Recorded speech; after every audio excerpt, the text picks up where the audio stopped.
Resembling a temperamental dragon, the Mekong River twists and turns through the Tibetan mountains. It initially rushes towards Laos, then slightly loses pace before it charges yet again prior to traversing Cambodia and Vietnam. Millions of men, fishermen, merchants and peasants live all along the churning river's 4,200-kilometer course. The Mekong River is one of the last remaining nourishing rivers of the world. At the same time valued, exploited and revered, Laotians deem the Mekong as the water's tomb, the Menom Kong. It is simply known to Cambodians as the Ton Lé Sap, meaning the large river.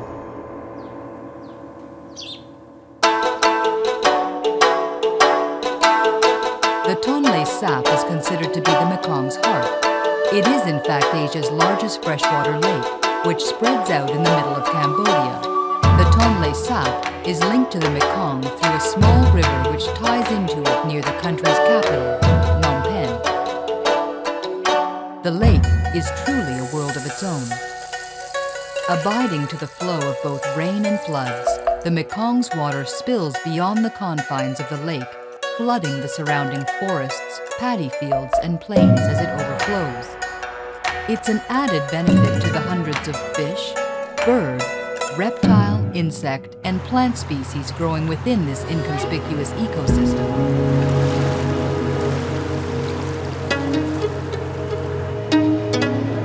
People live on the lake as well, by integrating themselves and blending in the background of this aquatic realm.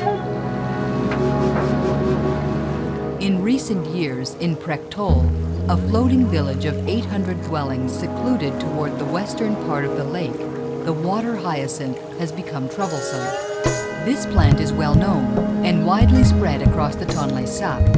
As it grows in a large area of invasive tangled vegetation, it clogs boat propellers, entwines smaller fishing nets, and consumes valuable oxygen contained in the water to the detriment of the fish population. Prektol women have come together in an effort to clear the floating laneways burdening their villages by harvesting hyacinth stalks they'll later weave.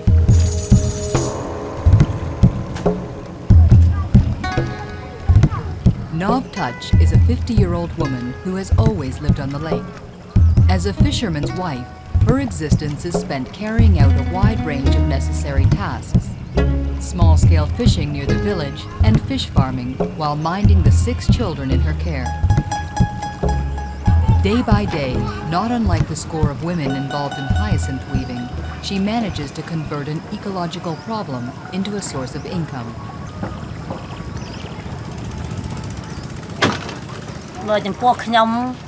I weave from morning to night, and when I feel like cutting down hyacinths, I simply go down and do it. Otherwise, I just keep on weaving. My daughter and I work together. We craft anything we fancy. If we'd like a basket, we make one. If we'd rather have a mat, then that's what we'll make. If a hammock is what we need, a hammock we'll make. We keep our minds sharp, thinking up new designs.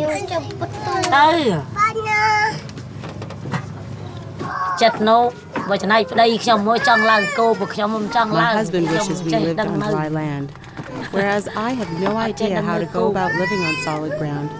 I'm not used to it. We've been living on the river ever since my grandparents' generation. On land, we're fearful of people. We are somewhat uneasy. Life on water is a daily struggle, a constant fight.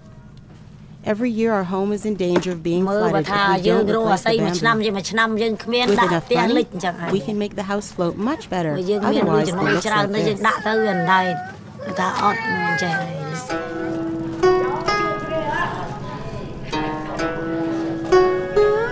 Each afternoon, Nov Touch joins the other village women in a floating workshop where they greet their most important clients, the tourists that venture to Prektol, eager to discover its beauty and learn about the challenges of living on the water.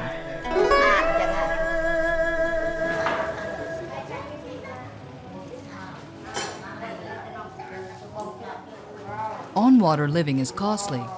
Through the help of Osmose, a French-based NGO established 10 years ago, the women convert their craft into a substantial additional source of income.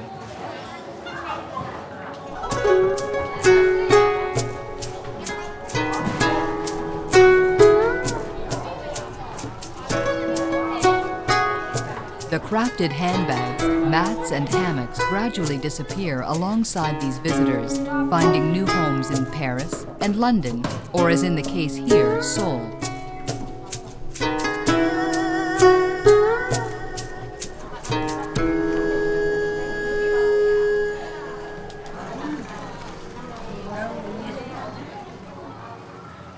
Contrary to the serene facade portrayed, the aquatic lives of Nov Thach and her children is anything but laid back.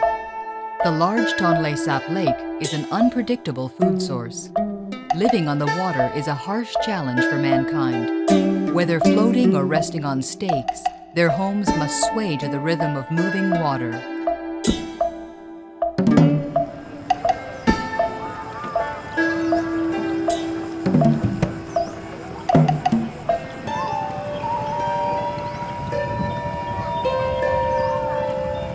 The bamboo floats on which these dwellings lie require frequent replacing. They occasionally separate and sink in periods of blustery winds.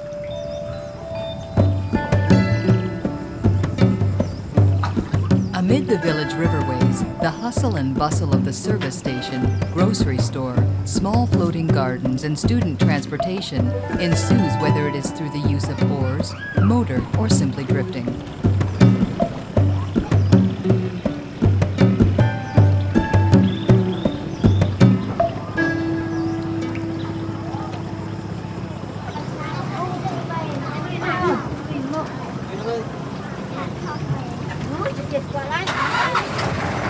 Sat Kimley, a teacher in Praktol, is also a member of Osmos. Over the last 10 years, she has assisted children in discovering and preserving their environment thanks to the support of Osmos. Today, the children embark on a journey touring the flooded forest.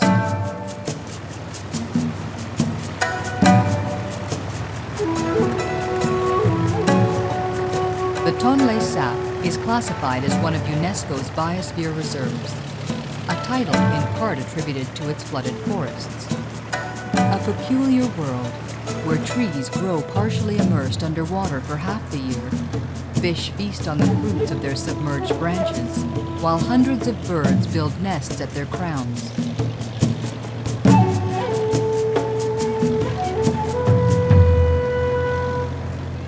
We get the children involved to ensure the preservation of the forest, and so that birds aren't hunted.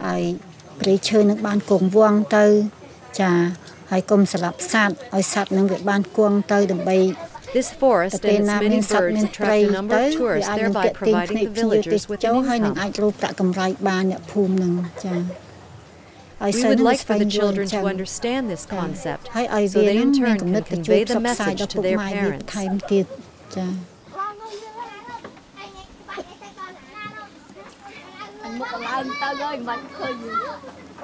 Do you see the nest? Yes. And the eggs? No, only the baby birds. Are you sure there are any? You see any babies? Yeah, I can see something white.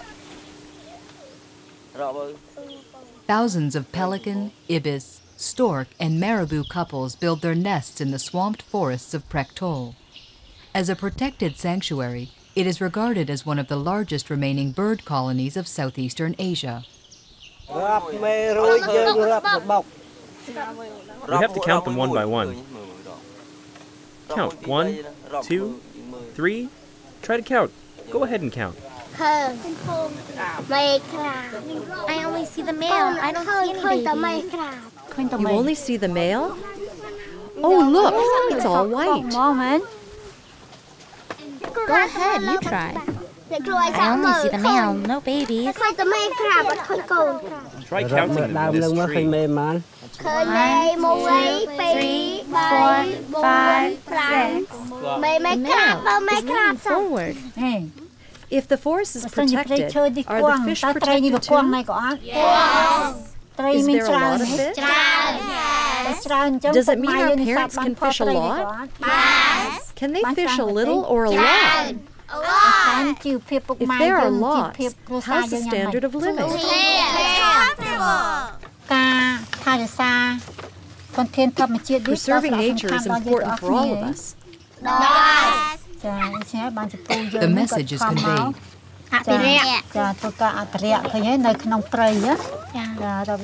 The conservation efforts have resulted in an increased population size for a number of the many endangered species.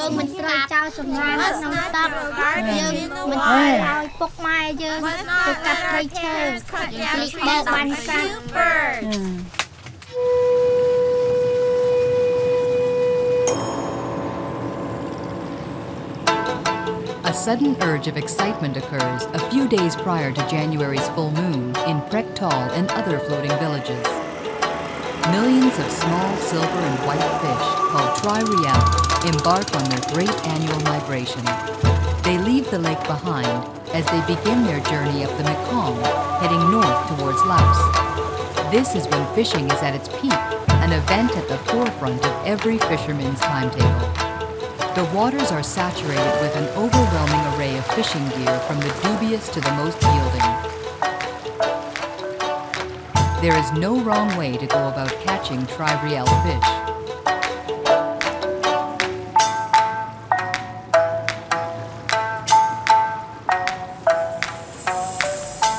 Eric Baron is a French biologist who has been diligently working on the Mekong over the last 10 years on behalf of World Fish, an international organization who aims at battling poverty and hunger through improved fisheries, a necessary activity for the men of the river.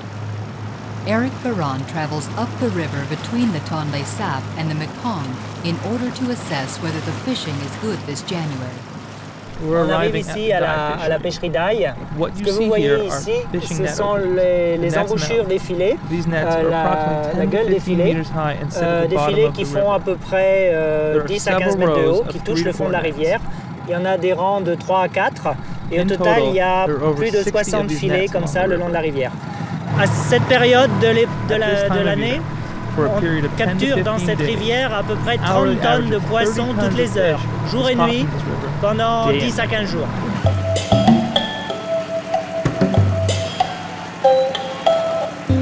Whether they are wholesalers, peasants' wives, small merchants, or market vendors, each one eagerly awaits the fish. It is the gift bestowed by the Mekong's waters. This nature's bounty is by the same token strenuous work.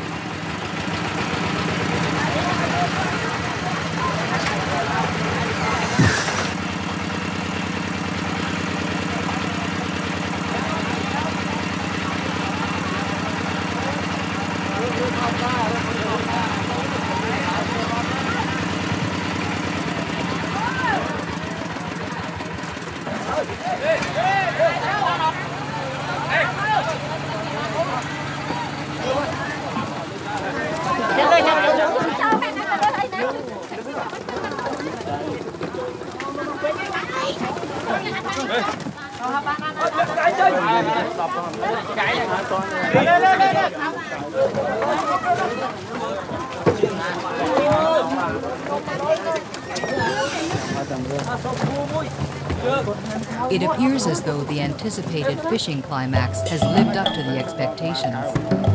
Eric Baron is going to observe another fishery.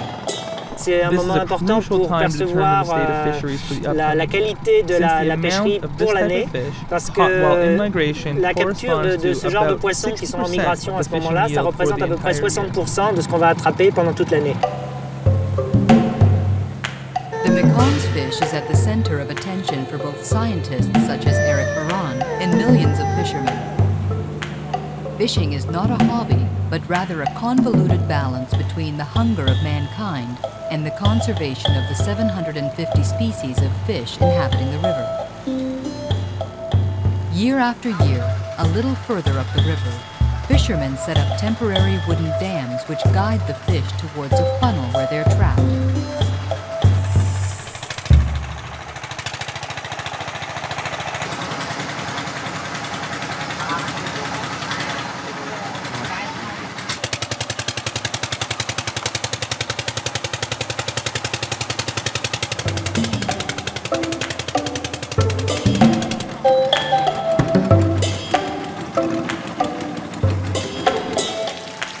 As it stands, the Mekong is still in good health. There are still few industrial facilities and only a handful of sizable cities along its shoreline. The level of pollution remains moderate. The fish is mainly healthy and plentiful. Ce qui change, c'est la taille des poissons et la nature des espèces. Les grosses espèces, comme les gros poissons-chats, tendent à disparaître. Et puis par contre, ils sont remplacés par des petites espèces qui ressemblent à des sardines. Et néanmoins, tout est consommé. Donc, globalement, il n'y a pas de perte de quantité de poissons. Mais le problème, c'est qu'il y a de plus en plus de pêcheurs ou de plus en plus de gens qui dépendent de la pêche parce qu'ils ne trouvent pas d'activité dans les autres secteurs du pays. Donc, il y a de moins en moins de poissons par famille ou par pêcheur. The Mekong remains open-handed with the men who relentlessly exploit its riches. The fish in its entirety is wholesome. By means of pounding, culling, weighing, drying, cutting, and salting, the fish is initially preserved, then subsequently sold to Cambodian, Laotian, and Thai markets. Whether big or small, prepared as soups or fritters, the river's protein-packed fish feeds 60 million people in the Mekong Basin. This is how it has been for centuries.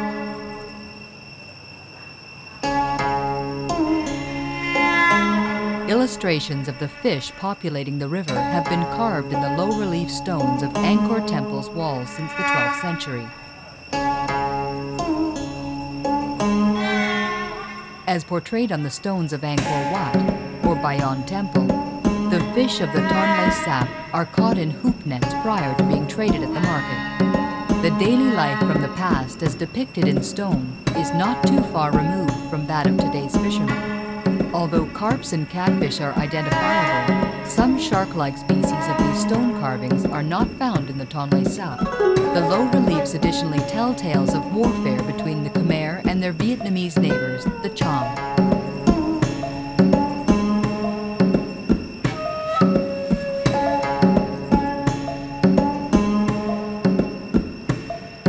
All festivities, naval battles, and warriors falling into the water are much to the delight of omnivorous fish.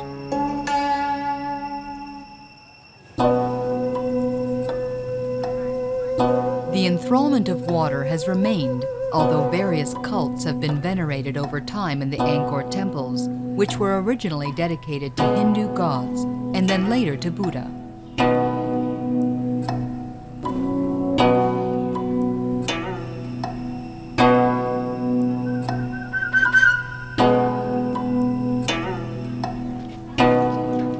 Leading visitors, tourists, and Buddhist priests towards the stone labyrinth of Angkor Wat are a couple of Raganaja, the very same king serpents who, as legend has it, have shaped the Mekong's course.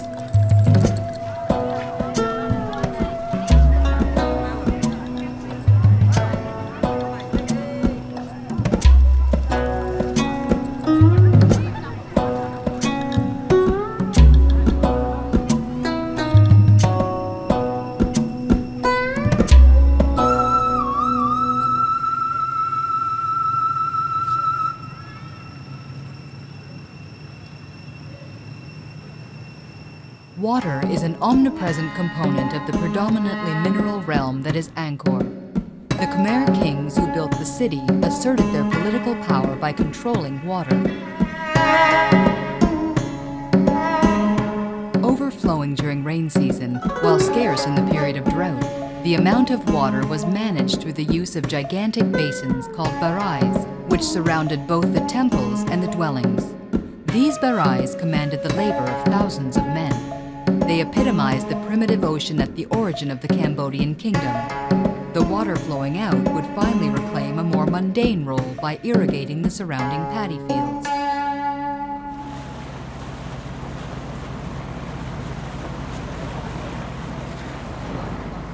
In Phnom Penh, the Ton Lé Sap merges with the Mekong.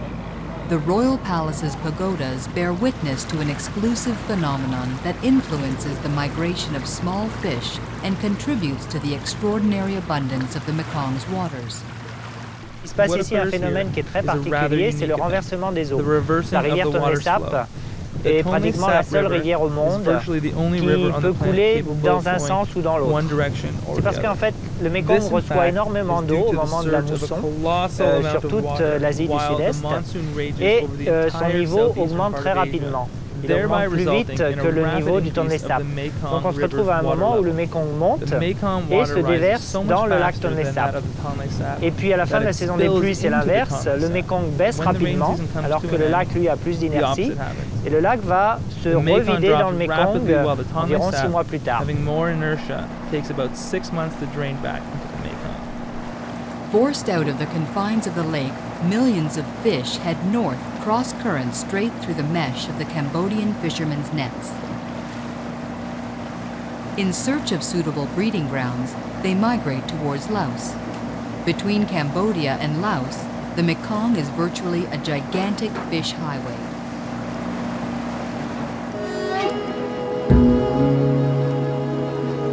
The river essentially serves more as a border to man. The Mekong defines the limits between Laos, Thailand, and Burma. Its frantic course is not suitable for navigation. The scarcity of bridges along its shorelines, amounting to no more than 5, substantiates the fact that bridges are just not meant for it. Although the Mekong has forever fed men, it has failed to unify them. Civilizations, languages, and traditions remain widely divergent all along its shores.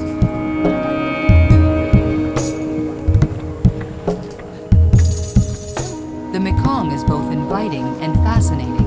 Travelers, merchants, fishermen, peasants, and tourists, each one of them is drawn to the Mekong as much to feed their appetite for adventure as to satisfy their hunger.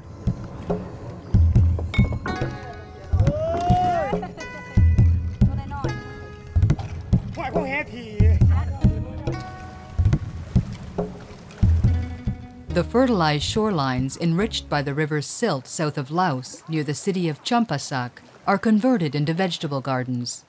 This year, the arrival of the small migrating fish is delayed. While some tend to their gardens, others impatiently await the small fry.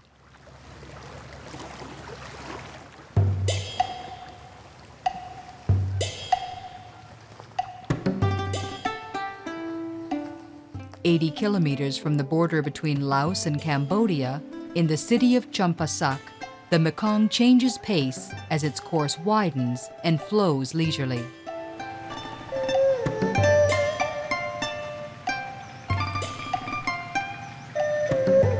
Typical of most southern Laotian rural towns, where the atmosphere tends to be jaded, the daily life in this city, established by the river's side, unwinds at a pondering pace.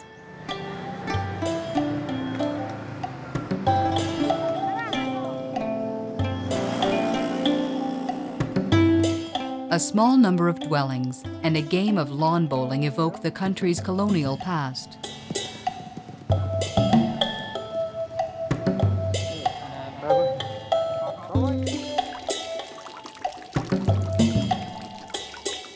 Upon exiting the city of Champasak, nestled between the river and the mountains, are the Wat Phu Temple ruins. These vestiges shadow the course of a sacred water source that emerges from the exposed rock that soon after spill into the Mekong.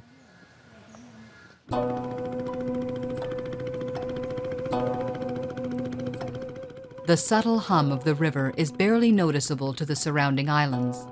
The Mekong widens to such an extent that it almost appears to flow in slow motion. On the island of Don Ko, there are neither cars nor motors, where the men set off fishing and the women busy themselves weaving below the houses amidst the fishing nets.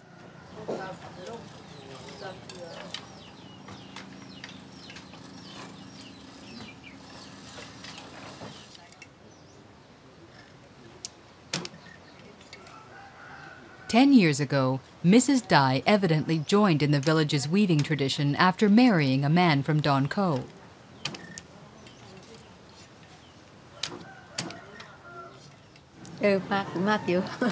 I really enjoy my work.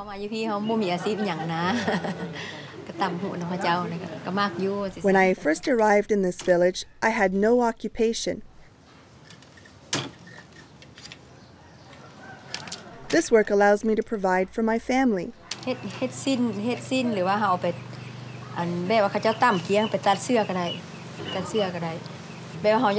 I weave sarongs and a few pieces used to make shirts and scarves.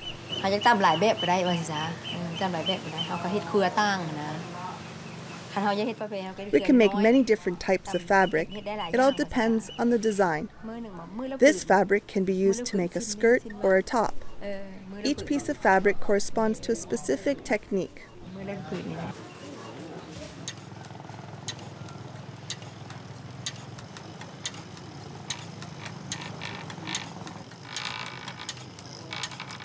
Like this, I can weave one piece per day.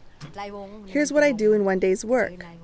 This design is called I cat. There are circles and crosses. If we want more elaborate patterns, we can combine several designs according to the need.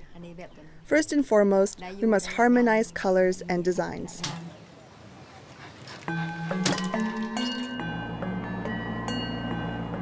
The Mekong becomes convoluted as it approaches Si Phan Donh.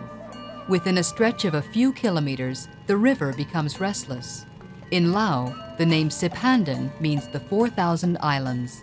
It is where the Mekong bursts out into a maze of sandbanks, islets, torrents, rapids, and waterfalls. With each passing season, the Mekong chisels the panorama within the Si Phan Donh archipelago. As it seeks its path amid the islands, it moves sandbanks while bending trees and seizing their roots.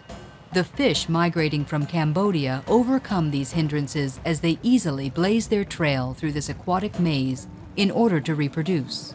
Much anticipated by thousands of local and Cambodian fishermen, Eric Baran has come to observe the arrival of the small traveling fish from the Ton Lé Sap. This is very much a mystical place.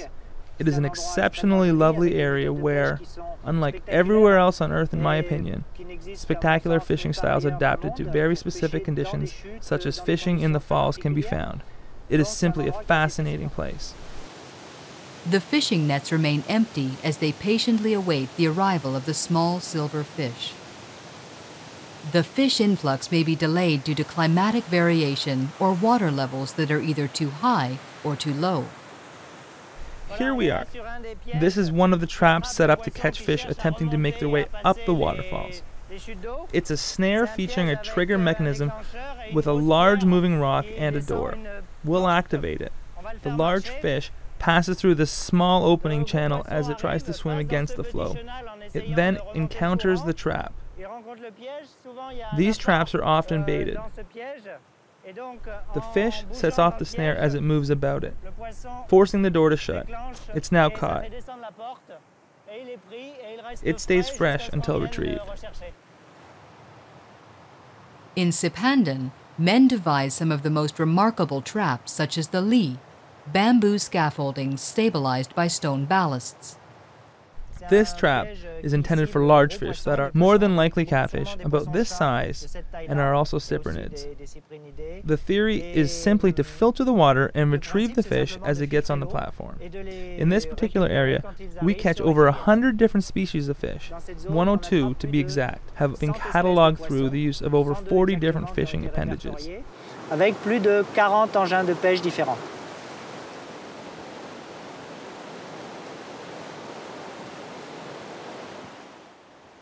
The Hausa Hung Channel is the sole passageway for the migrating fish between the waterfalls and other numerous man-made or natural hurdles.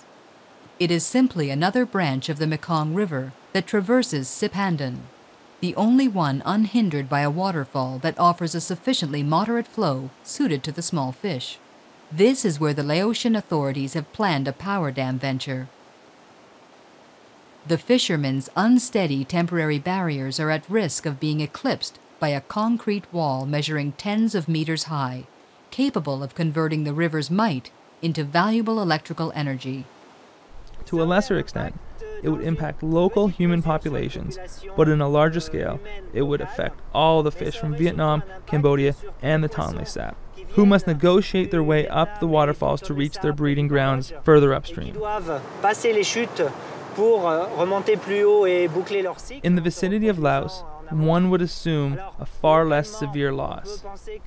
Further downstream, however, in relation to Cambodia and Vietnam, although it's hard to guess, the shortfall would be in the range of tens of thousands of tons. The environmental and dietary impact would be of colossal proportions.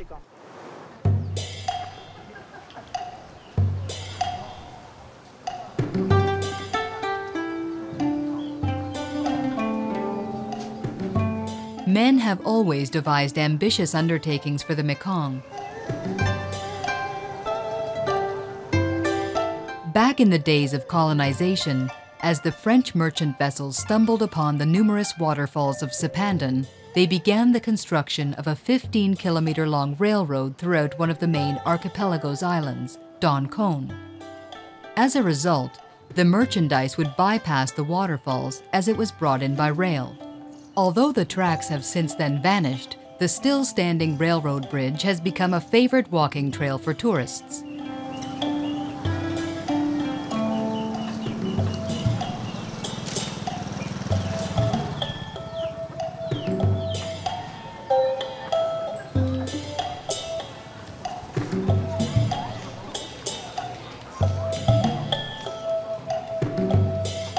In recent years, a few small boarding houses on stilts have popped up on Con Island, luring weary travelers eager to catch their breath after exhilarating adventures through Thailand or Vietnam, with the prospect of resting in an intimate setting with the still-preserved beauty of the Mekong.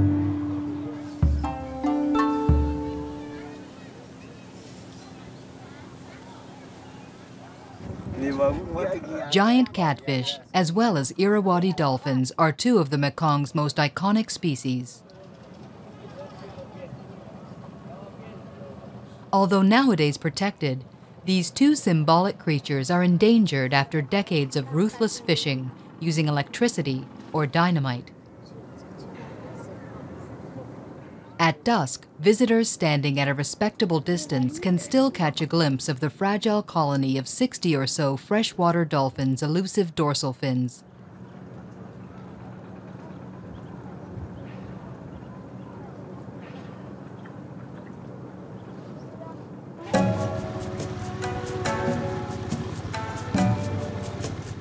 Several years ago, Suthep Kritsanavarin, a Thai photographer, fell head over heels for Si Phan Donh.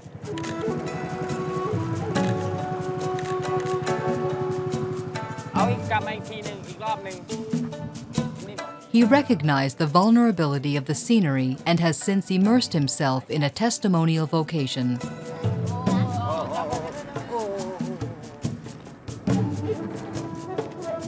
His photographs attempt to capture Si Phan Donh's enduring delicate balance that exists between nature, the river, and man.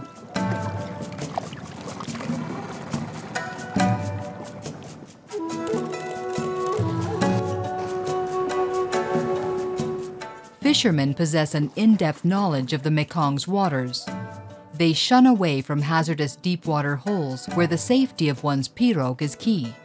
They know exactly when to fish standing on the high ridges of the riverbed.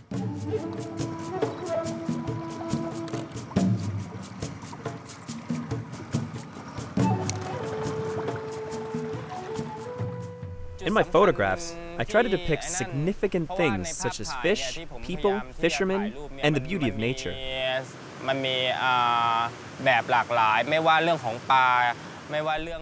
What I predominantly want to show the world are people and nature as one.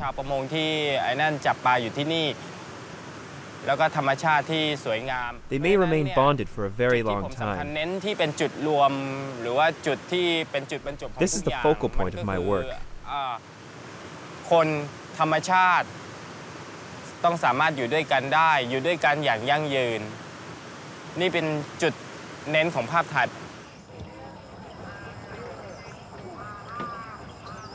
Year after year, photograph after photograph, Suthep Kritsanavarin has become friends with the fishermen.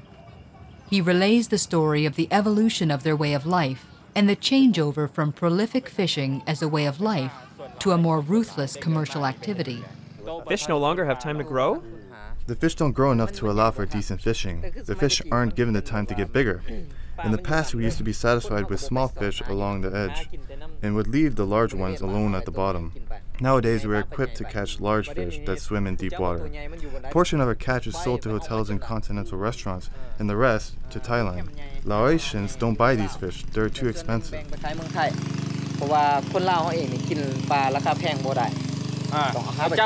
You fish, but you don't eat your catch? We don't eat the large fish because they are worth too much money. You catch them, but you don't eat them. I don't eat them. I sell them at the market, and then I buy myself a nice shirt.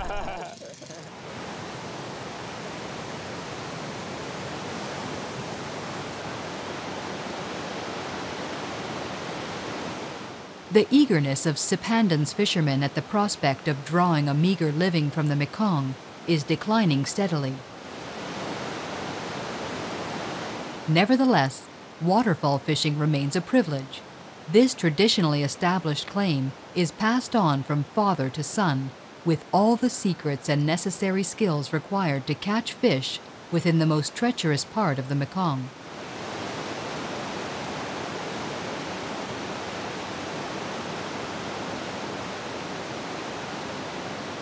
ในปี 2000 ผมได้มาที่นี่แล้วก็ As many have done before me, it is as a mere tourist that I came here in 2000. When I first arrived, I took tons of photographs.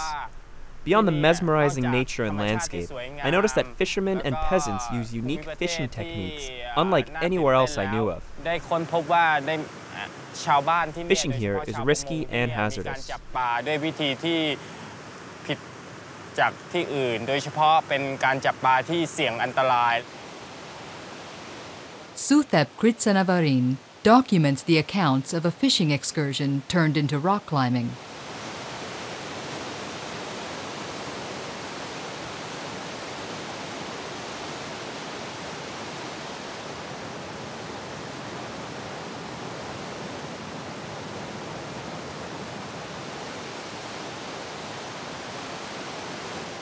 Sam Yang is 43 years old. He's been fishing since he was 17. He possesses a thorough knowledge of the falls. This precious information allows him to fish placidly in an area where the river's wrath is most powerful. Sam Yang keeps an eye out for the increasingly late fish. He knows why this is. How's the water at the moment? The water level is abnormal for this time of year. There's less fish. Why is the water level still this high? There's so much water coming from the north. There's still way too much water here. Do you know why? I don't know. Maybe the dams have released water. Are the dams from China releasing water in the Mekong? Yes, it comes from China. What are the consequences? The fish are unable to make it upstream. The river has always compelled mankind to follow the rhythm of its volatile fluctuations. The tables are about to turn.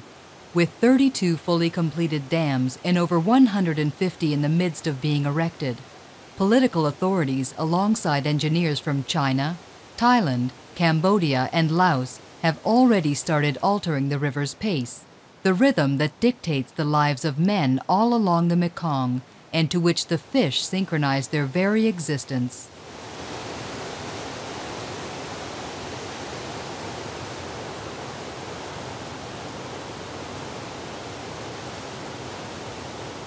Power dams are becoming a key element needed for exponentially growing legitimate economic development. This irrefutably necessary machinery could potentially destroy man while taming the river.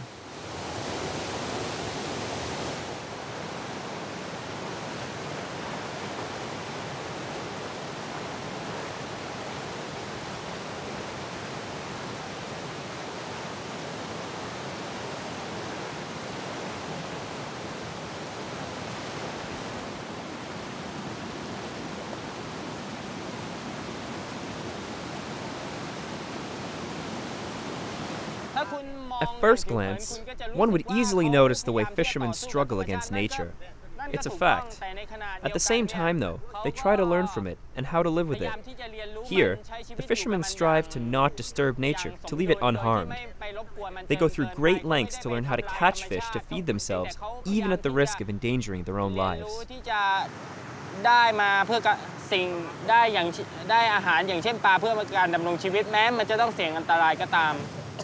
It's tonight's dinner for my wife and I.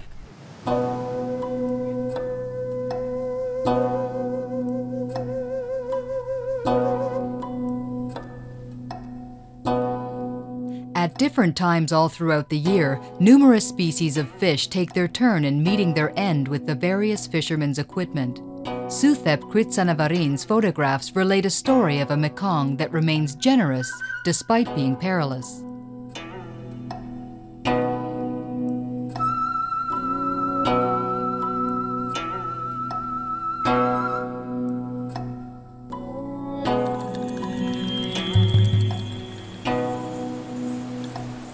The Mekong has always welcomed man, whether they are in search of fish, beautiful scenery, or currently, electrical energy. In order to benefit from the strength of the river while preserving the surrounding ecosystems, the people that live off what the Mekong provides will have to quickly find a new balance.